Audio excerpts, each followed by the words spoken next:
Alright, y'all, another video. This is to continue with the trading psychology series. A lot of people don't focus on psychology of trading, but that's like 80% of trading. Whether you're trading Forex, whether you're trading stocks, whether you're trading options, binary, psychology is probably 80% of what makes a successful and consistent trader. Once you let your emotions get in the way of your logic, you lost the game, right? So before I talked about FOMO, or fear of missing out, FOMO, basically you just reacting off impulse because you don't want to miss out on a trade. In this video, I want to talk about revenge trading. But revenge trading. So revenge trading is basically whenever you lose a trade, you feel as if the market took something from you, and so you want to attack the market. You know what I'm saying? But what people don't understand is the market is nothing but a mirror. So if you come at it impulsively, if you attack it impulsively without having a structured way of actually low risk way of actually maneuvering in the market, what tend to happen is the market will, like, you throw a sword at the market, that sword is going to come right back to you. And so it's just keeping your emotions in check, you know what I'm saying? So once you lose a trade, which I'm gonna get into, so let me get into it real quick. So revenge trading, right? So the main thing is to get revenge. So it's like someone hit you and you want to hit them back. You feel the urge to hit them back. What Bruce Lee said? You hit board, don't hit back. What was that quote? But you can't hit the market. The market doesn't hit back. When you hit the market, you're hitting yourself. You know what I'm saying? If you feel like you have to get something from the market because it did you quote unquote wrong, you're automatically losing. So like I said, it's trying to get back at the market after losing money. Understand, whenever you put money in the market, you automatically have to have in the back of your mind that there's a possibility of you losing that money. You have to accept that money is no longer yours. Once you put that money in the market and you execute an order, you have to accept that money is no longer yours. Money is only yours when you can secure the funds, secure the money, right? So it's not yours anymore. So if you put a nice standard lot size and you calculate your risk to reward ratio, and you calculate that you're willing to lose, let's say $300, I guess 30 pips off a trade, $300, and then you lose the $300, you have to be okay with that, because before you even put in that trade, you have to have set in your mind that $300 is gone. You feel what I'm saying? You have to have that. You have to have acceptance. And the problem is we don't have acceptance when it comes to a lot of things. And this is deeply rooted, not just in trading, it's deeply rooted in your psychology, your behaviors, your characters, your character. So like how you go about living, the different aspects of your life. You feel me? So you probably feel as if, you feel as if people owe you. So you have to get revenge. But life don't owe anyone anything. Everything that happened to you, ever since you was consciously aware of making decisions, everything that happened to you is of your doing. So when you're trading, everything that happened to you on the charts is of your doing, and you have to have acceptance. So that's probably the first thing, when it comes to trading. Before you even put in an order, before you execute an order, you have to have 100% acceptance that trade, that order, that setup have the probability of going against you, right? Now, what tends to happen is you allow your emotions to overrule your logic. And once, like I always say, and like I always tell people, once emotions get in the room, you lost the game. If you feel emotions rising, it's best to just stop and leave it alone. Because once you let your emotions get in, you're going to start acting without clarity. Your mind is cloudy. You know what I'm saying? Like you're reacting based off impulse and based off chaos. There's no order to the chaos. You can't lead the creative force where it needs to go. And so the creative force is just rampant. So, you know, once that happens, what tend to happen is once you get emotional, your entire strategy gets thrown out the window. Your risk management gets thrown out the window. The setups that you look for, you start forgetting, like, you know, I don't need it. I just need to make this money back. That get thrown out the window. Please, if you're going to trade, don't trade money that you're not willing to lose. Don't trade your rent money. Don't trade your car note money. Don't trade your kids' school money. Don't trade money that you're not willing to lose, because once you execute that order, you have to have, like I said before, you have to have in the back of your mind that that money is gone. So you get emotional because you feel as if you lost something. You're not operating in a state of abundance. You're operating in a state of lack. So you feel like you lost something, and then you get emotional and you try to fight the market when the market is just there. The market is not doing anything to anyone. It present what it present. You could take whatever you want from it, and whatever you get out of it is based on how you attack it. That's why I always tell people, respect the market. Respect the market, and the market will respect you. So what another thing that tends to happen is, you know, you'll increase your lot sizes. So you lose a trade, right? You jumped on the chart saying I'm only gonna put standard lot size, one standard lot size. You lose a trade.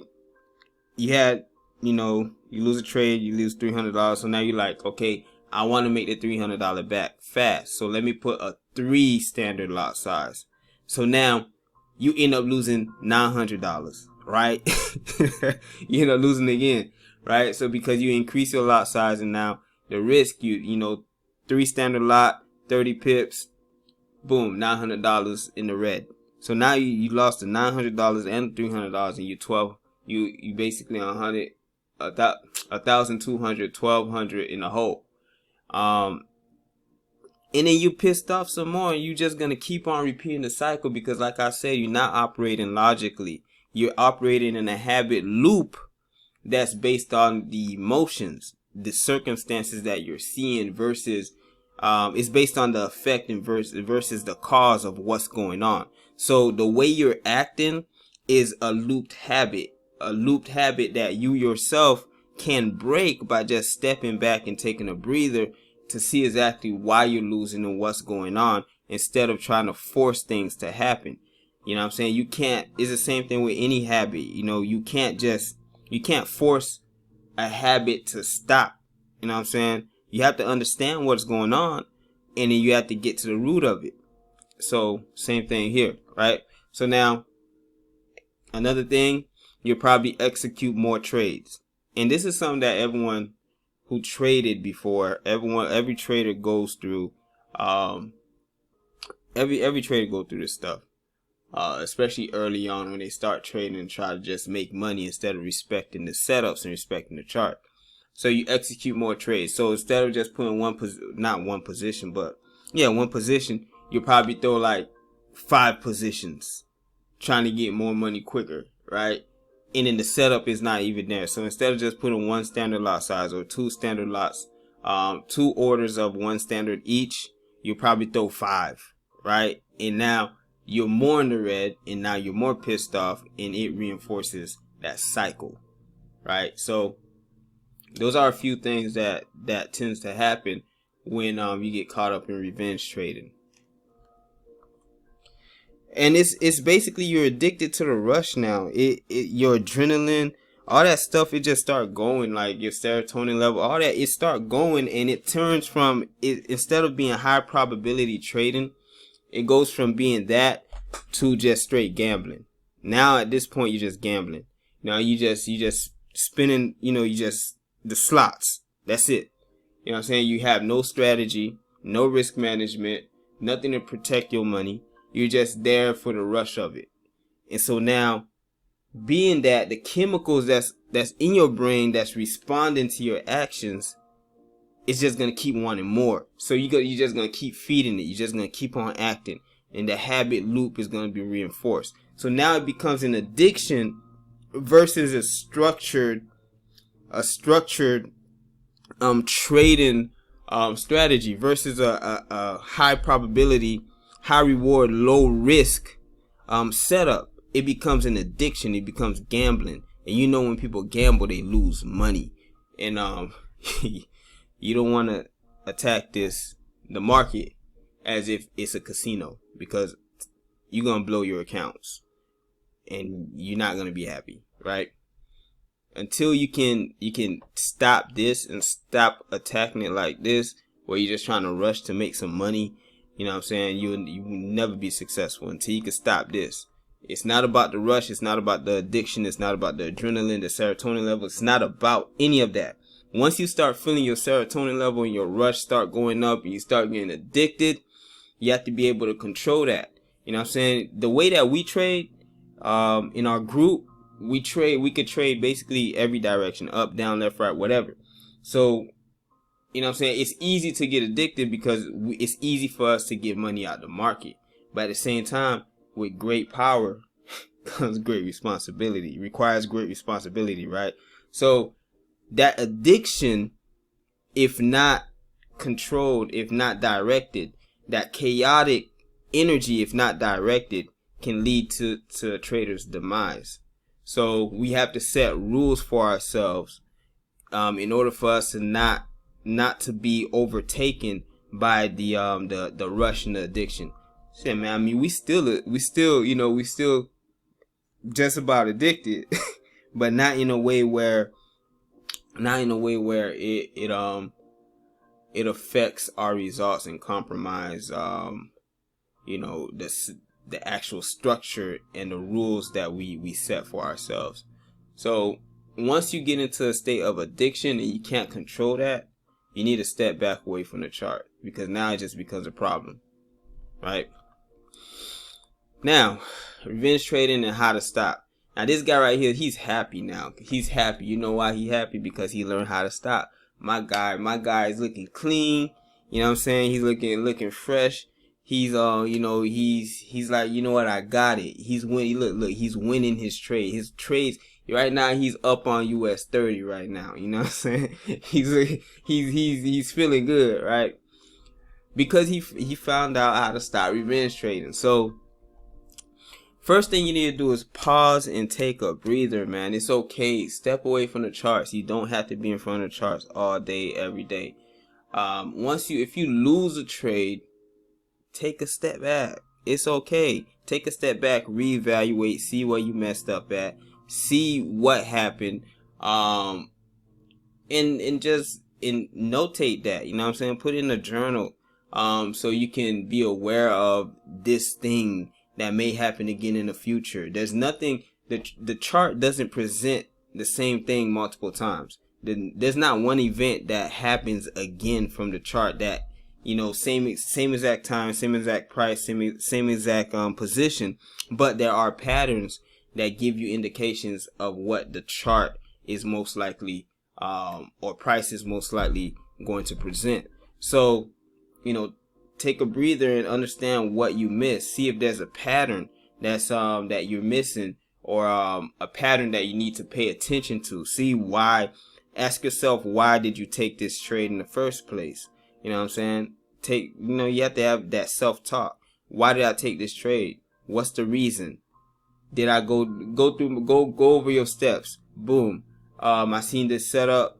Boom. I waited for this to happen. Boom. Did you follow your steps from A to Z? You know what I'm saying? Did you follow your steps from 1 to 10? And if not, it's okay, because you can correct yourself. Going forward, you can correct yourself. You can, whenever you get in that situation again, you can take a step back and you can say, oh, last time I didn't follow that step and I end up losing so and so such amount of money or whatever, right? So you can just, and that'll allow you to correct yourself. And like I tell people, a habit cannot be corrected until you can actually be aware. You can make the change while the habit is happening. So let's say if something is going on and you have this habit, and you tend to act impulsively, right? Because that's a habit. It's automatic. It's automated. So you tend to act impulsively. If you can catch yourself while you're acting impulsively and stop yourself in the act and be aware of that, that's when you'll be able to have enough willpower to change that habit. Until you can do that while you're doing it, and stop yourself and catch yourself and take that step back, you know what I'm saying, that habit still has a hold somewhere in your subconscious mind. So yeah, pause and take a breather. Now, find out why you lost. Like I said before, find out why you lost and how to correct it going forward. It's always best to keep a journal. The trial and error period, the mind records everything. So, you know, every loss that you've had, the mind record. Every win that you've had, the mind record, because you have emotions attached to those circumstances. So the negative emotions, you know, you may, you know, some people are addicted to negative emotions. You know what I'm saying? So you being sad, you being mad, you know what I'm saying, because you lost money, that may be something you're addicted to. You know, you gotta really evaluate your subconscious mind and the way you're thinking. You gotta really evaluate your beliefs when it comes to this, because the charts, the market is nothing but a mirror. That's all it is. And so it's gonna show you who you are. It's gonna show you who you are, and there's no remorse with that, because it's straightforward. 1 + 1 = 2. Straight logical. It doesn't care if you feel bad about it or if you feel good about it. And that's that. Like I said, keep a journal. I already said that. I kind of went ahead of all my bullet points, but keep a journal.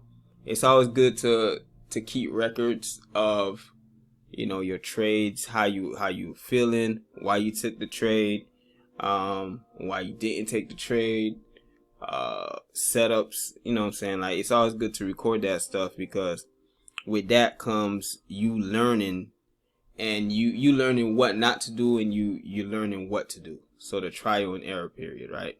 It speeds up the process, and it allows the good stuff to crystallize and the bad stuff to kind of melt away. Right? So accept your losses and understand that losing is part of the trading game. So losing is, you got to accept the fact that you can lose. You know what I'm saying? Everyone don't win every trade. You know what I'm saying? No one wins every trade. So you can lose.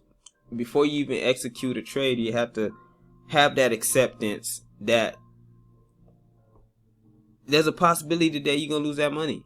Like I said, if you attack it, if you execute the trade knowing that that money is no longer yours, then to you, when you lose it, it's okay, because you already accepted that you're giving it away. You putting it in the marketplace, and whatever happened to it. If you get it back, good. You know what I'm saying? Cool. If you don't get it back, it is what it is, because you already invested into that market.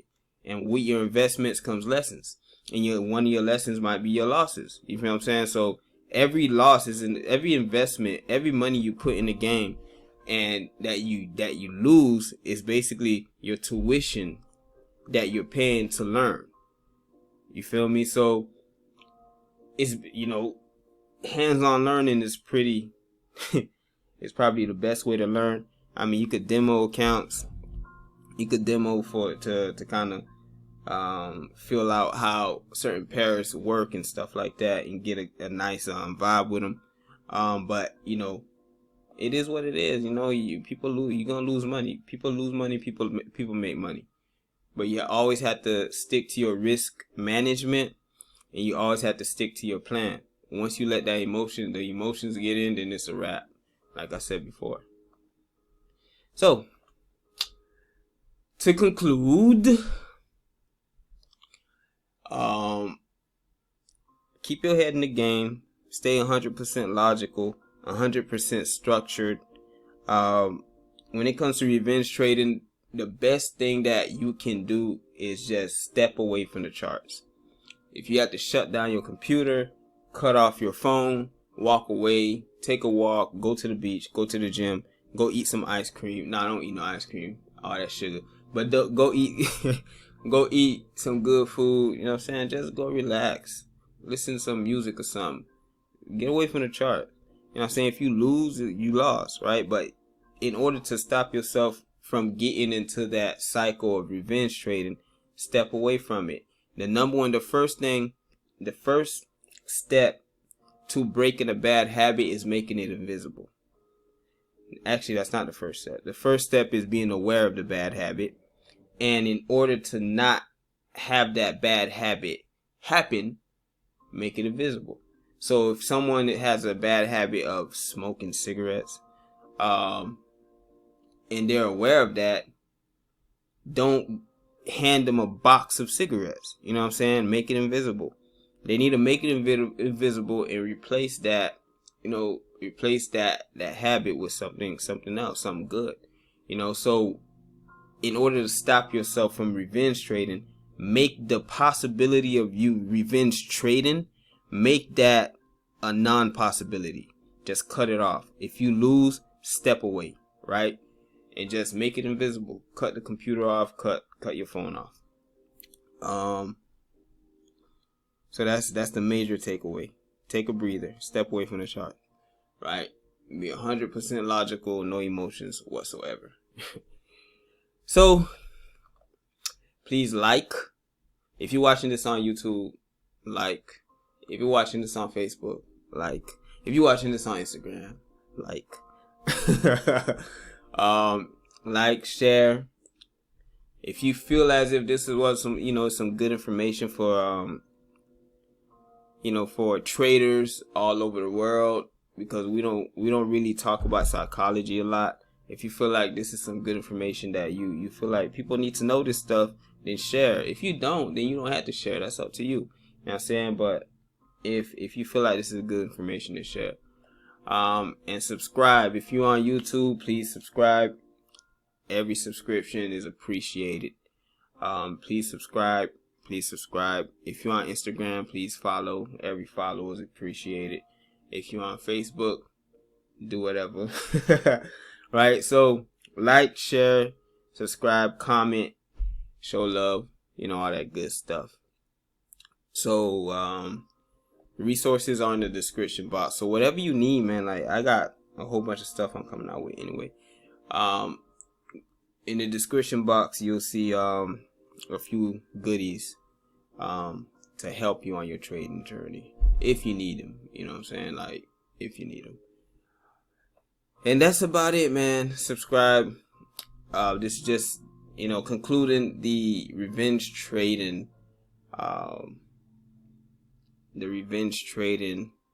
module of the psychology series. And that's about it. Big Fish FX, Big Fish. Happy trading. Y'all keep killing it out there. Remember, keep your emotions out the game. And whenever you execute a trade, you have to have 100% acceptance that that money is, it can be lost. That money is already gone. So you can be firm in your conviction, firm in your structure, firm in your rules, and you could run up your bands, right? So, one love, y'all.